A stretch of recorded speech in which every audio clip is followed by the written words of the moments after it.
অভিযোগ, আমার জীবনে কোনো ভালো কাজ করতে পারি না, বাধা আসে, কত স্বপ্ন ছিল, স্বপ্ন বাস্তবায়ন করতে পারি না, এই সমস্যা সে সমস্যা। আমি বলি যাদের জীবনে এই অভিযোগ আছে তারা মুহাম্মদ সাল্লাল্লাহু আলাইহি ওয়াসাল্লামের জীবনকে 1 থেকে 2 মিনিটের মধ্যে এক ঝলক তার জীবনের দিকে আপনি একটু নজর দেন, ফোকাস করেন, আপনি দেখতে পাবেন যে আপনি তার চাইতে দুঃখী না। শুধু তিনি কেন, আল্লাহ নবী সাল্লাল্লাহু আলাইহি ওয়াসাল্লাম বলেছেন, আশাদ্দুন নাসে বালাআন আল আম্বিয়া সুম্মাল আমসাল ফাল আমসাল।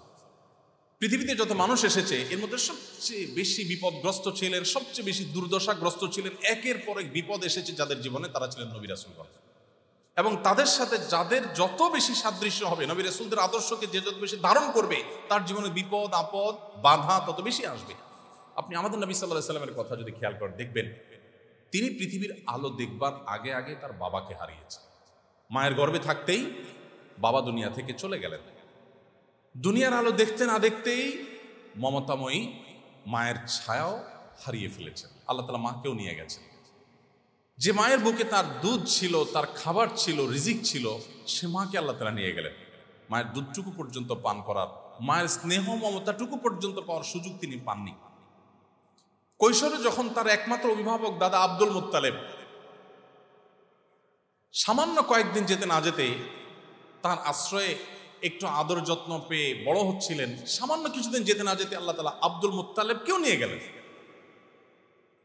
তারপর তার সবচেয়ে বড় অবলম্বন ছিলেন ঘরের ভেতরে তার স্ত্রী আমাদের মা উম্মুল মুমিনিন খাদিজা রাদিয়াল্লাহু তাআলা আনহা, আর ঘরের বাইরে তার একমাত্র আশ্রয়ের জায়গা ছিলেন কে ছিলেন? চাচা আবু তালেব। একই বছর একই সময় আল্লাহ তাআলা দুইজনকে নিয়ে গেলেন।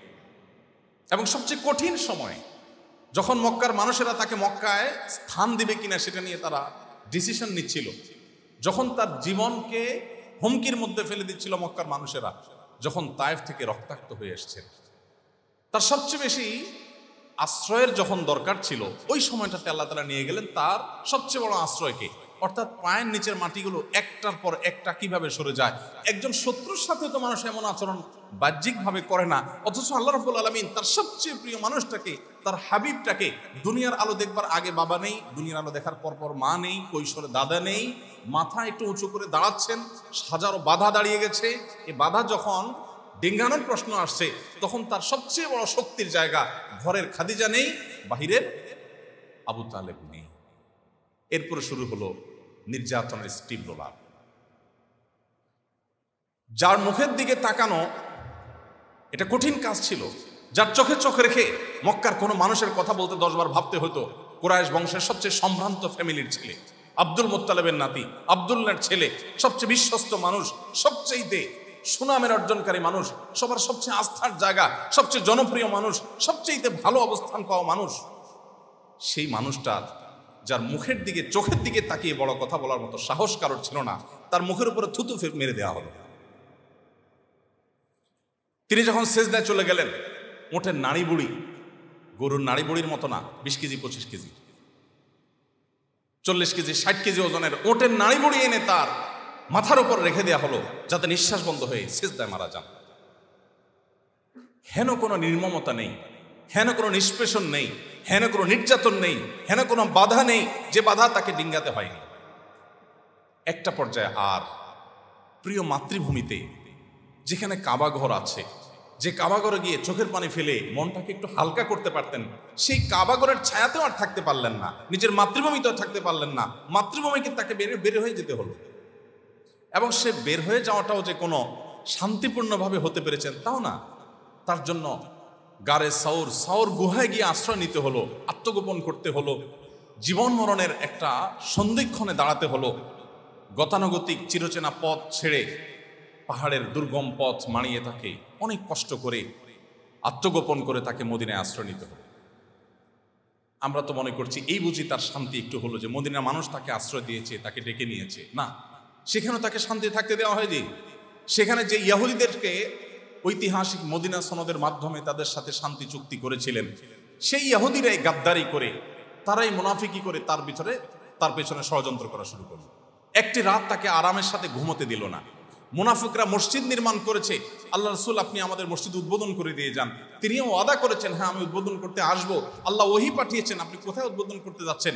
ওরা পাথর রেখেছে রেডি, আপনি উদ্বোধন করতে গেলে উপর থেকে পাথর ছেড়ে আপনাকে হত্যা করবে, এটা তাদের ষড়যন্ত্র। একদিকে মদিনার ইহুদিদের শয়তানি, আরেকদিকে মুনাফিকদের ষড়যন্ত্র, অপরদিকে মক্কার মুশরিকদের বদর, উহুদ, তাবুক, খন্দক, একটার পর একটা যুদ্ধ চাপিয়ে দেওয়া, বেদুইনদের ষড়যন্ত্র, তখনকার পৃথিবীর পরাশক্তি রোমানদের ষড়যন্ত্র, সকল ষড়যন্ত্র একসাথে চতুর্দিক থেকে আসলো। আপনি নবী সাল্লাল্লাহু আলাইহি ওয়াসাল্লামের পুরো জীবনে যদি পাঠ করেন আপনি অবাক হবেন। তার সারা জীবনে আরামের সাথে আমরা যেরকম ফুর্তি করি, রিল্যাক্স করি, একটু কাজের ভারে হালকা হওয়ার চেষ্টা করি, এই রিল্যাক্সের সুযোগটা তার জীবনে কখনো আসেনি। আশ্চর্যের বিষয় হলো, যার সারা জীবন এরকম দুঃখে ভরা, কষ্টে ভরা, বাধায় ভরা, কাঁটায় পরিপূর্ণ তার প্রতিটা পথ, সেই মানুষটা হলেন পৃথিবীর সবচাইতে সফল মানুষ। এত বাধার পর একটা মানুষ টিকে থাকাই যেখানে চ্যালেঞ্জের ব্যাপার, তিনি ছিলেন পৃথিবীর সবচেয়ে সফল মানুষ। কোন অর্থে সফল মানুষ?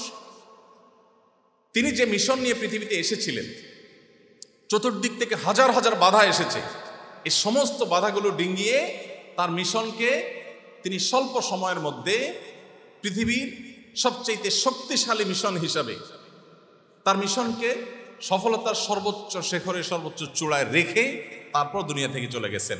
তিনি যে জয়যাত্রা শুরু করে দিয়ে গিয়েছেন, সেটাকে আবু বকর, ওমর রাদিয়াল্লাহু তাআলা আনহুম এবং খোলাফারা পরবর্তীতে নিতে নিতে কোথায় নিয়ে গেছেন? গোটা পৃথিবীর অর্ধেক মুসলমানদের পায়ের নিচে চলে এসেছে। যে মক্কা থেকে তাকে বের করে দেওয়া হয়েছে একরকম কোনো প্রকার রক্তপাত ছাড়া, সেই মক্কায় আবার তিনি এসে সসম্মানে সগৌরবে প্রবেশ করেছেন। বিশেষ করে যারা অভিযোগ করেন যে আমি দুঃখে আছি, কষ্টে আছি, আমার জীবনে কিছু হয়নি, সে ভাইদেরকে, সে বোনদেরকে বলতে চাই, আপনার জন্য নবী সাল্লাল্লাহু আলাইহি ওয়াসাল্লামের চাইতে বড় অনুপ্রেরণা, তার চাইতে বড় মোটিভেশন কার লাইফে হতে পারে? যে এত বাধার মধ্যে থেকেও মদিনা 10 বছর কাজের সুযোগ পেয়েছেন। এই 10 বছরে তো একটা মানুষ তার ক্যারিয়ার করতে পারে না, ক্যারিয়ার বিল্ড আপ করতে পারে না। তিনি এই 10 বছরে তার পুরো মিশনকে এমন সাকসেস করে গেছেন, পৃথিবীর ইতিহাসে মুহাম্মদ সাল্লাল্লাহু আলাইহি সাল্লামের মতো জনপ্রিয় আরেকটি মানুষ আপনি দেখাতে পারবেন না। 1450 বছর আগে চলে যাওয়া একটা মানুষ এখনো পৃথিবীতে এতটা প্রাসঙ্গিক, এতটা আলোচনা তাকে সারা পৃথিবীতে করা হয়, এমন একজন মানুষ পাবেন না যে 300 বছর আগে গত হয়ে গেছে আর তিনি এতটা প্রাসঙ্গিক আছেন। মুহাম্মদ নামের যত মানুষ পৃথিবীতে আছে, পৃথিবীতে আরেকটা মানুষ দেখাতে পারবেন না যে এই নামের এত মানুষ পৃথিবীতে আছে। নবী করিম সাল্লাল্লাহু আলাইহি সাল্লামকে নিয়ে যদি আপনি পড়েন, আপনি অধ্যয়ন করেন, সেক্ষেত্রে আপনি মাথা নত করতে বাধ্য হবেন যে এটা কোনো স্বাভাবিক মানুষের জীবন না। তিনি আল্লাহর হাবিব, আল্লাহর রাসূল ছিলেন, তার পুরো লাইফটাই ছিল মিরাকলে ভরা।